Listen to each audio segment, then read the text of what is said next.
Maraming salamat sa bagong buhay, bagong pag-asa at sa lahat ng biyayang ibinigay ninyo sa amin.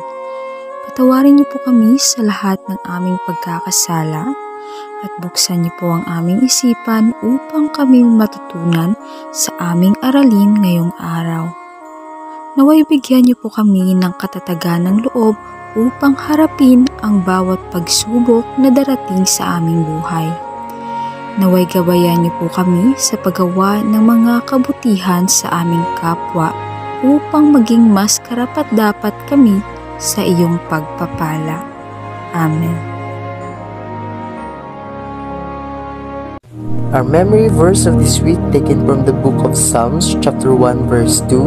It says that, "But his delight is in the law of the Lord, and his law doth he meditate day and night." This verse reminds us that a true Christian is happy to obey the law of the Lord, to obey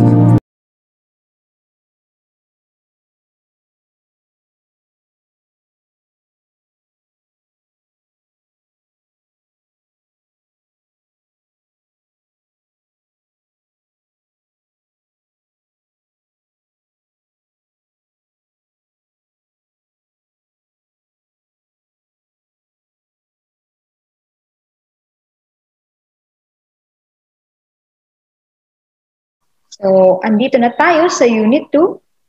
Pag-aaralan natin ang macroeconomics. Samantala, balikan muna natin kung ano ang kahulugan ng economics.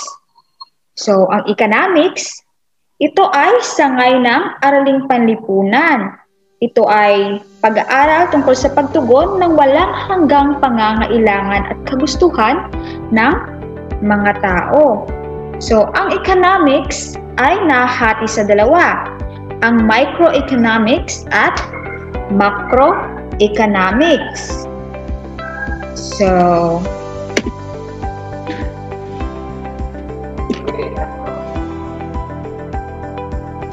ang economics ay nahati sa dalawang sangay. Ito ay ang macroeconomics at microeconomics. Ano nga ba pag sinabi nating macroeconomics? So, ang macroeconomics, ito ay isang sangay na economics na tumutukoy sa galaw ng kabuuang ekonomiya at mga kaugnay na pangkalahatang gawain, pag-uugaling pang-ekonomiko sa sambahayan at pag-aaral ng panlipunang pagpapasya.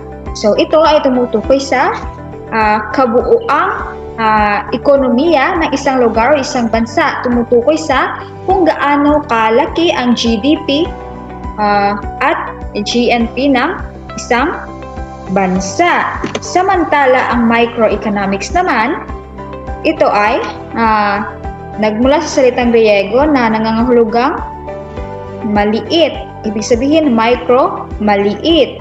Maliit na unit ng economics. So, ano naman ito? Ang microeconomics ay tungkol sa galaw at desisyon ng bawat bahay, kalakal at sambayanan. Ito ay tumitingin sa bawat individual ng unit, sambahayan, bahay, kalakal at industriya. Ang mga desisyon ng bawat individual ay napakahalaga sa pag-unawa ng ating economy. So, ang microeconomics, ito ay tumutukoy sa supply and demand. Kung gaano karami ang demand at kung gaano karami ang supply ng bawat produkto sa isang bansa at kung gaano karami ang kayang bilhin ng mga mamimili sa isang produkto according sa presyo ng isa ka products. So, yan ang dalawang sangay ng economics, ang micro at macro economics. So, ngayon, magtutuon tayo ng pansin sa saklaw ng microeconomics. So, nakatuon ang microeconomics sa galaw ng individual ng tao, sambayanan, bahay, kalakal, industriya at pamilihan. So, bawat individual ay may kanya-kanyang panlasa, paniniwala, at karanasan sa isang batayan na siyang batayan ng mga gawaing pang-ekonomiko. So, ang mga microeconomists, sila ay ang nagsusuri ng mga istruktura ng pamilihan tulad ng sumusunod. So, ito ay tinaguri ang highly competitive ng iba pang pamilihan kapag marami ang gumagawa ng produkto habang ang iba naman ay very concentrated na may ilan lamang na bahay kalakal na gumagawa ng produkto. So masasabi mo siyang highly competitive ang isang produkto kapag maraming mga bahay kalakal ang gumagawa ng particular na produkto. Samantala, masasabi mo naman siyang very concentrated kapag iilan lamang ang mga gumagawa ng nasabing produkto. So, ang nag-aaral at nagsusuri ng ekstruktura ng pamilihan, sila ay ang mga microeconomists. So, may mga inilalagay sa proseso ng produksyon tulad ng kapital, makinarya at paggawa. So, syempre, hindi mawawala ang tatlong yan. At syempre, kapag isa dyan ay wala, so hindi mabubuo yung pagpapalitan ng produkto. So, pinag-aaralan ng mga prinsipyo, ng mga paraan kung bakit nagkakaroon ng pagbagsak ang mga pamilihan. Maliban sa presyo, may iba pang salik na nakakaapekto sa pagbabago ng demand at supply na napag-aralan sa paksang ito. So, syempre, hindi lamang ang presyo ang nakakaapekto sa demand ng isang produkto. Maaaring nakakaapekto ang kita, nakakaapekto ang panlasa ng isang mamimili, ang kanyang experience kung maganda ba ang isang produkto o hindi. So, maraming pwedeng maging dahilan kung bakit pabago-bago ang demand ng isang produkto. Ngayong araw, pag-aaralan natin ang tungkol sa demand. Ano nga ba pag sinabi natin demand? So, sino sa inyo ang medyo meron ng kaunting kaalaman tungkol sa demand? Okay, so bawat tao ay merong demand. So, syempre, lahat tayo meron tayong demand tungkol sa ating pangangailangan sa araw-araw. Nagsisimula ang demand sa mga kagustuhan at pangangailangan na dapat matugunan. Halimbawa ng isang teenager, katulad nyo, bilang isang mag-aaral na tulad mo, ay may hilig, kagustuhan at syempre meron kayong pangangailangan na nakabase sa pagiging mag-aaral ninyo. So bilang isang mag-aaral, ano ba yung mga produkto na gusto nyo at pangangailangan nyo bilang isang estudyante o mag-aaral? So bukod sa pangunahing mga pangangailangan ninyo, ang mahalagang kagamitan sa pag-aaral tulad ng mga notebook, mga ballpen, at kung ano pang mga produkto na ginagamit nyo sa inyong pag-aaral na gusto nyong bilhin, ang mga kagamitang ito ay may mataas na demand para sa isang estudyante, sa isang tulad ninyo. Kagaya ng mga notebook, mga ballpen, mga lapis, so lahat yan ng mga produktong yan. So, mataas yung demand niyan para sa isang estudyante. Tumutukoy ang demand sa dami ng produkto at serbisyo na nais at kayang bilhin ng mamimili sa iba't ibang presyo sa isang takdang panahon. So, may demand na isang produkto o paglilingkod kapag nakapagbibigay ito ng kasiyahan o nakakatugon sa isang pangangailangan ng isang individual. So, halimbawa, kung ikaw ay nagutom, pupunta ka sa isang kantin upang bumili ng pagkain. Sa iyong pagbili, isinaalang-alang mo ang iyong kagustuhan, ang presyo ng isang produkto, at higit sa lahat, syempre, yung halaga at laman ng iyong pitaka. Syempre, dapat isaalang-alang mo yon. Syempre, kung medyo kapos sa pera, ibibilhin mo lang yung produkto or pagkain na kaya lang ng bulsa mo. So, yan ang tinutukoy ng isang demand. So, ang demand ay tumutukoy sa dami ng produkto at serbisyo na nais at kayang bilhin ng isang mamimili sa halaga o sa iba't ibang presyo sa isang takdang panahon. So, ito ay tumutukoy sa kayang bilhin ng isang mamimili according sa price or presyo ng isang produkto. Ngayon, punta tayo sa batas ng demand. So, ayon sa batas ng demand, kapag bumaba ang presyo ng isang bilihin, isang produkto, mataas ang demand nito. Subalit, kapag mataas ang presyo ng naturang bilihin, mababa ang demand nito o tinatawag nila itong ceteris paribus. So, ibig sabihin daw, kung magmahal ang presyo, halimbawa, kung magmahal ang presyo ng isang ballpen, so, syempre, ikaw bilang isang estudyante, may tendency na kakaunti lamang ang ballpen na iyong mabibili. Samantala, kapag ito naman ay nagkaroon ng mababang presyo, syempre, bilang isang estudyante, kung kaya lang din ng iyong bulsa, so makakabili ka ng maraming ballpen. So, yung demand ay nakabatay sa kung gaano ka taas yung presyo ng isang naturang produkto.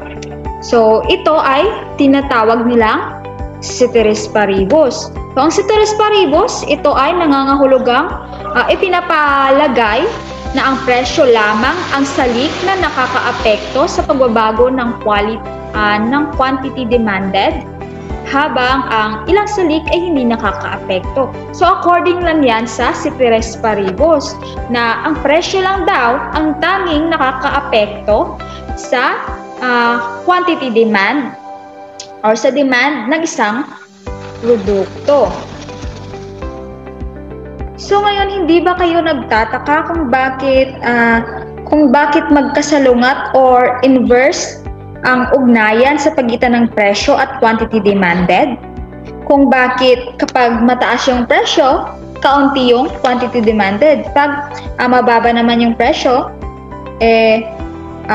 mataas yung quantity demanded. So hindi ba kayo nagtataka?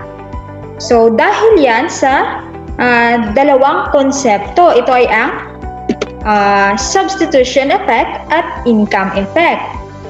So, ayon sa substitution effect, ayon dito, kapag tumaas ang presyo ng isang produkto, na ang mga mamimili ay hahanap ng pamalit na mas mura. Halimbawa nito ay mga inumin, kagaya ng Coke.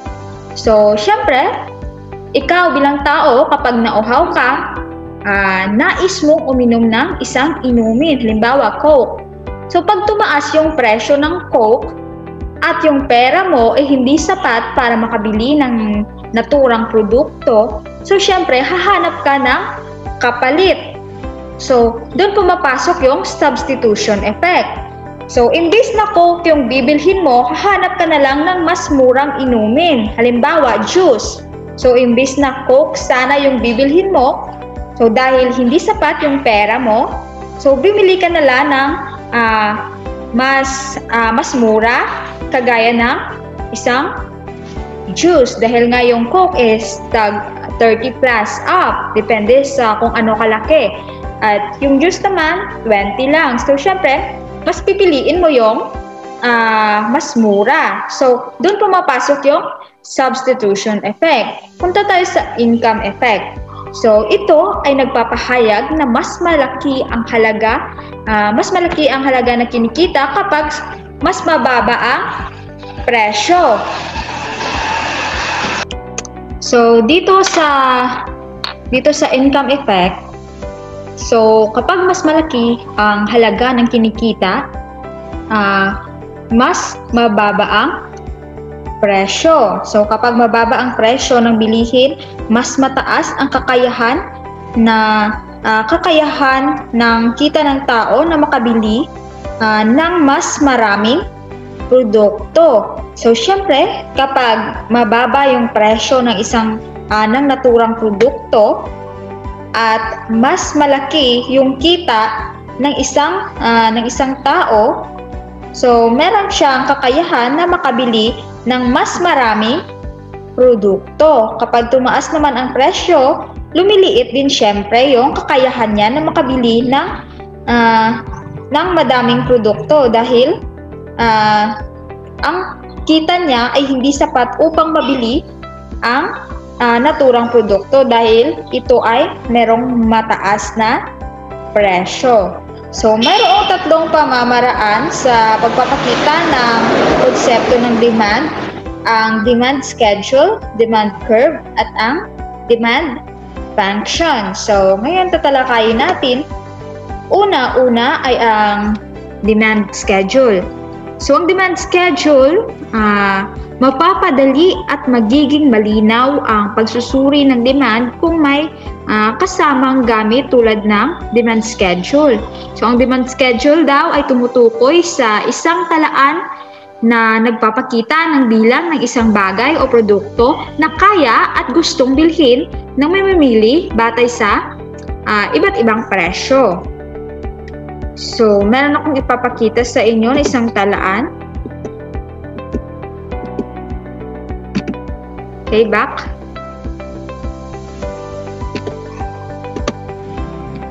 So, eto ang demand schedule para sa isang papel dahil nga kayo ay mga estudyante. So, halimbawa, ang schedule na nakikita ninyo sa talahan na yan ay tumutukoy sa quantity demanded, kung gaano karami ang kayang bilhin ng isang estudyante, kung gaano karaming mga papel ang kanyang kayang bilhin according sa price or presyo ng isang produkto. So, halimbawa, sa halagang piso, so, bawat papel, 50 ang kayang bilhin at ang quantity demanded or dami ng gusto at kayang bilhin ng isang estudyante. Kung ang presyo naman ay nasa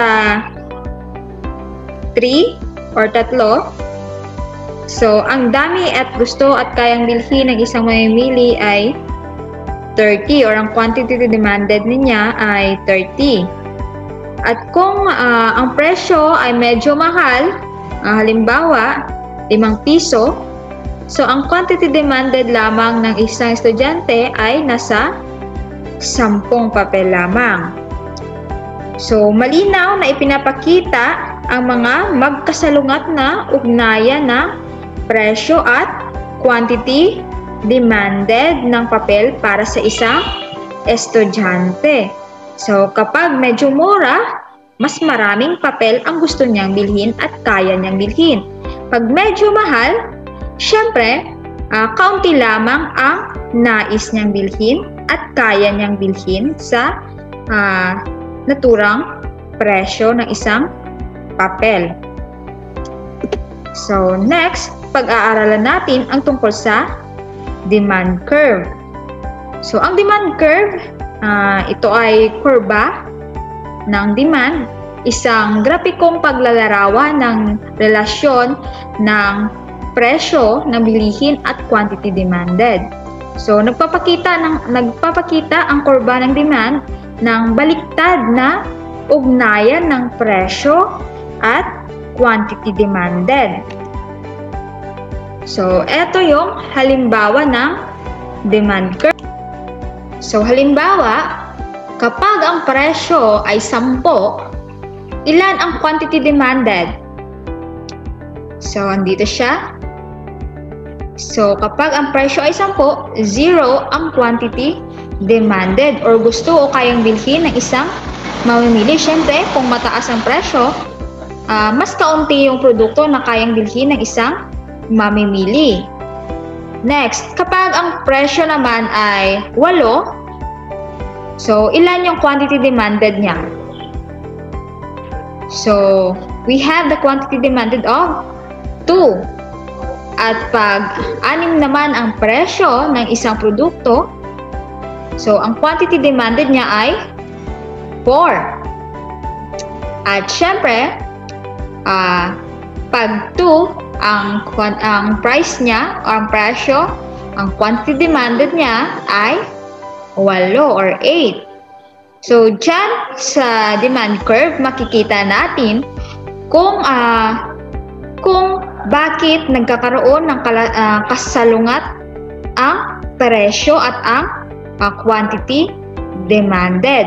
So, ang quantity demanded ay pabago-bago batay sa presyo ng isang produkto. So, ang kurbang ito ay nagpapakita ng salungat na ugnayan sa pagitan ng presyo at sa dami ng gusto at kayang bilhin ng isang mamimili. Makikita na sa pagbaba ng presyo, tumataas ang quantity demanded. Siyempre, kung ikaw ba ay isang mamimili, siyempre kung kapag mababa yung presyo ng isang produkto, siyempre mas gugustuhin mong bumili ng marami. Kaya ito yung dahilan kung bakit kapag bumababa yung presyo, tumataas yung quantity demanded. At kapag tumataas yung presyo, bumababa yung quantity demanded. So, next is ang demand function. So, ang demand function ay ang matematikong pagpapakita sa ugnayan ng presyo at quantity demanded.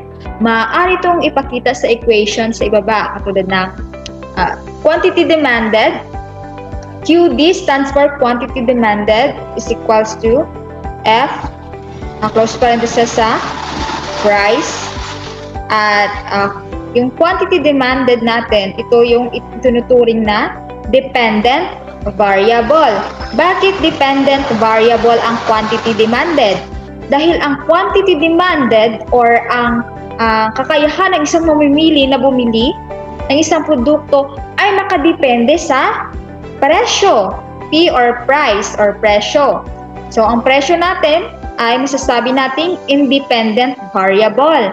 Bakit independent? Dahil magbabago-bago man yung quantity demanded, yung supply.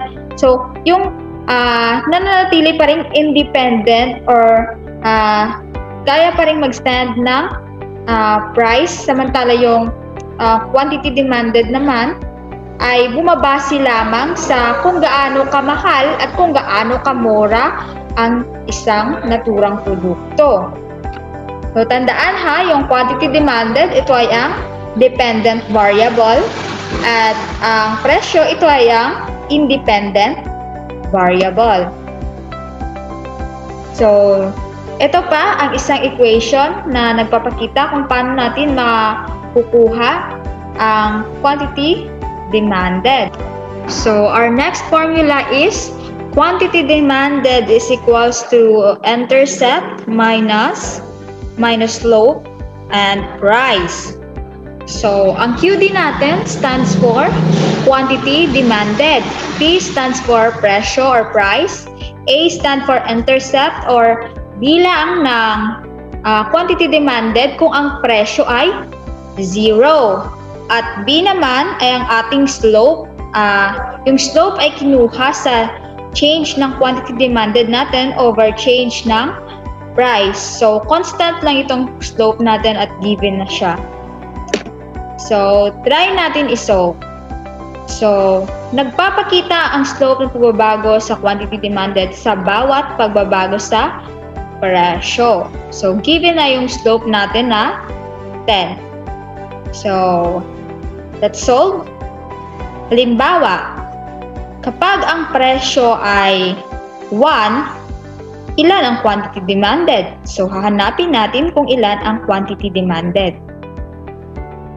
So, quantity demanded is equals to 60. Saan natin kinuha yung 60? Dahil nga ang formula natin ay QD is equals to A or intercept. Ang intercept natin ay 60. Balikan natin yung graph natin kanina.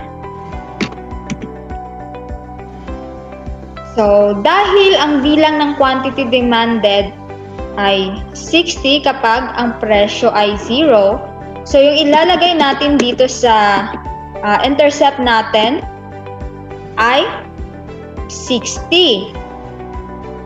So, QD is equals to 60 minus 10, which is yung 10 is given na dahil siya yung slope natin at P. So, bring down QD equals 60 minus 10. At yung P, isa-substitute natin siya. So, yung value ng P natin is 1. So, ilalagay natin dito, open parenthesis, close parenthesis natin yung 1. And bring down ulit yung QD minus 60. Minus, so, 10. Saan nanggaling yung 10? So, 10 times 1. 10 times 1 is equals to 10. Again, bring down quantity demanded equals 50. Bakit naging 50? Dahil 60 minus 10. So, yun yung dahilan kung bakit naging 50 yung quantity demanded. Ibig sabihin, 50 ang lahat ng produkto na kayang bilhin ng isang consumer sa halagang presyo na 1. So, if ang price natin ay 1, ang quantity demanded natin ay 50. So, gets lang? Saan natin kinuha yung 60? Dahil ang 60, equivalent siya ng intercept natin or bilang ng quantity demanded kung ang presyo ay 0. So, binalikan natin kanina yung ating table. So, doon, kapag 0 ang presyo, 60 yung quantity demanded na kayang bilhin ng isang mamimili. Kaya 60 yung nilagay natin dito. At yung 10 naman ay galing sa ating slope na given na siya. Dahil ang slope ay ang halaga ng pagbago-bagong quantity demanded batay sa pagbabago ng presyo. At sinubstitute lang natin yung price, which is equivalent to 1. At in times natin ang 10 sa 1. So, meron tayong 10 times 1 is equals to 10. At QD is equals to, in minusan natin ang 60 sang 10. So, we have an outcome of 50 is the quantity demanded. So, ganyan lang yung ating formula. Alam kong kayang-kaya nyo yan. So, yan ang pagkuha ng ating demand, pagkuha ng ating quantity demanded. At kung gaano karami ang quantity demanded according sa presyo. So, ngayon punta naman tayo sa salik na nakakaapekto sa demand. So, salik na nakakaapekto sa demand. Una, panlasa. Bakit nakakaapekto kaya ang panlasa? Isa ring salik na malaki na nakakaapekto sa pagbabago ng demand ay ang panlasa ng mamimili.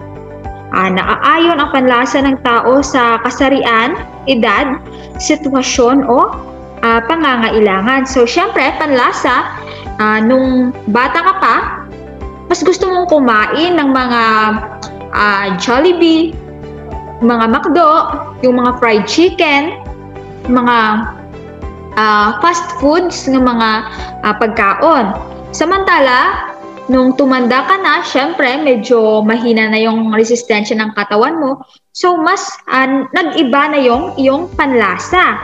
Mas pinili mo nang kumain ng mga healthy foods, mga gulay, at lahat ng mga healthy foods na makapapabuti sa iyong katawan. So, yun yung dahilan kung bakit ang panlasa ay nakakaapekto sa demand ng isang produkto. Pangalawa, kita. Siyempre, kita ng mamimili. May positibong epekto ang kita ng isang tao sa demand at isang produkto. Makakabili ng higit na maraming produkto ang taong may mataas na kita. Mapapansin na tuwing Disyembre, kapag tumatanggap ng bonus ang mga manggagawa, mataas ang demand ng halos lahat na produkto.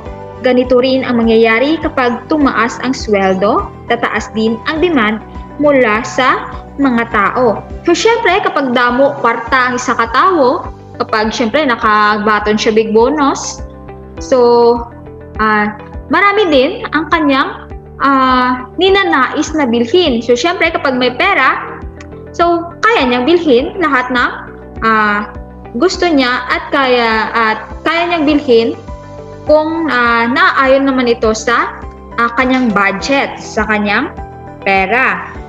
Next, presyo ng kahalili o kaugnay na produkto. So, presyo ng kahalili o kaugnay na produkto.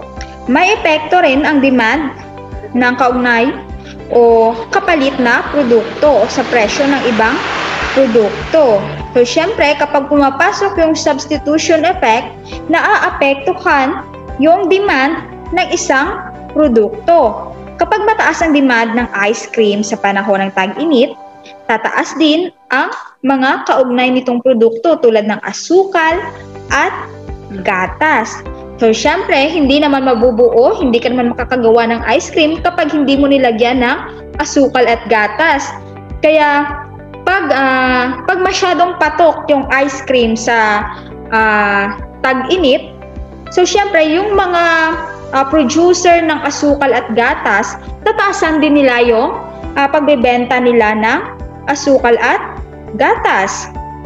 Sa kabilang dako, kapag tumaas ang presyo ng karning baboy, maghahanap ang mga tao ng kapalit ng produkto tulad ng manok, isda at karning baka. So, syempre, dahil nga ang presyo ng kaugnay na produkto o kapalit na produkto ay nakakaapekto sa demand ng isang produkto. Halimbawa, kapag merong okasyon at gustong bumili ng iyong ina ng baboy para panghanda, ngunit ang presyo ng baboy ay mas mahal, kaya siya ay gumawa ng substitution kung saan mas pinili niyang bumili ng karne ng manok o karne ng baka dahil ito ay merong mas mababang presyo kung ikukumpara doon sa presyo ng baboy. So, yun yung dahilan kung bakit yung kahalili, kaugnay o medyo kahawig sa isang produkto at substitution ay nakakaapekto sa demand ng isang naturang produkto. Next, bilang ng mamimili o populasyon. So, bilang ng mamimili, dahil nga syempre, kapag bumenta ka ng isang produkto sa isang lugar na hindi naman masyadong karamihan yung populasyon, kaunting tao lamang yung naninirahan dyan sa puok na yan, so syempre, huwag ka nang mag-expect na magkakaroon ka ng malaking kita. So, dapat bilang isang producer o entrepreneur, dapat mautak ka rin at alam mo kung ano ang mas mga magandang produkto na pwedeng ibenta sa isang lugar kung saan mas malaki yung balik sa'yo, mas malaki yung kita mo at hindi ka malulugi. So, dapat kung medyo kaunti lamang yung populasyon sa lugar na yan, so wag ka na lang magbenta ng mga bagay na alam mo naman na malulugi ka lang, hindi ba? So, dahil yan ay nakakaapekto din sa demand. So, syempre, ikaw lang din yung maaapektuhan bilang isang producer. So, inaasahan ng mga mamimili or expectation. So, kung inaasahan ng mamimili ang pagtaas ng presyo ng bilihin sa hinaharap, nahihikayat silang bilhin sa kasalukuyan ang isang produkto upang maiwasan ang pagtaas ng presyo. So, halimbawa, kapag merong kalamidad, so kapag merong ina-expect na kalamidad yung mga tao na darating, halimbawa, merong parating na bagyo, so yung ilang mga tao bumibili ng advance ng mga pangunahing pangangailangan kagaya ng pagkain. So, yun ay nagiging dahilan kung bakit tumataas yung demand ng mga pagkain, lalo-lalo na yung bigas dahil sa pagkakaroon ng expectation ng bawat mamimili. So kung ga-expect siya nga may maabot nga bagyo, so syempre bibili siya ng mas maraming pagkain para pangtawid gutom sa pagdating ng naturang kalamidad. So diyan na pumapasok yung pagtaas ng naturang produkto, pagtaas ng demand ng isang produkto. Next is ang okasyon. So, syempre, kapag may okasyon, halimbawa, ngayong parating na Disyembre, so maraming okasyon, mga birthdays, New Year's, so New Year, ano pa ba, Pasko, so syempre, tiyak na maraming handaan. Ano nga ba yung mga produkto na palaging hinahanda kapag merong okasyon, kagaya ng mga ganyan, tuwing Disyembre? So, mga spaghetti, salad, ano pa, mga lechon, baboy, so syempre mga manok, mga ham. So lahat ng produktong yan ay magtataasan ang demand. So dahil maraming tao ang maghahanap ng mga produktong yan upang gamitin sa isang okasyon, sa naturang okasyon. Kaya ang okasyon ay nakakaapekto sa demand kung gaano karami ang gusto at kayang bilhin na isang mamimili. So, yan lamang ang pag-aaralan natin ngayong araw tungkol sa demand, demand schedule, demand curve, at demand function, at kung ano-ano ang iba't ibang salita na nakakaapekto sa demand. So, I hope meron kayong natutunan. Para sa inyong activity, sagutan ang pagsusuri sa pahina 87 o 87. So maraming salamat sa inyong pakikinig at partisipasyon, naway nadagdagan ang inyong kaalaman. Thank you everyone and God bless.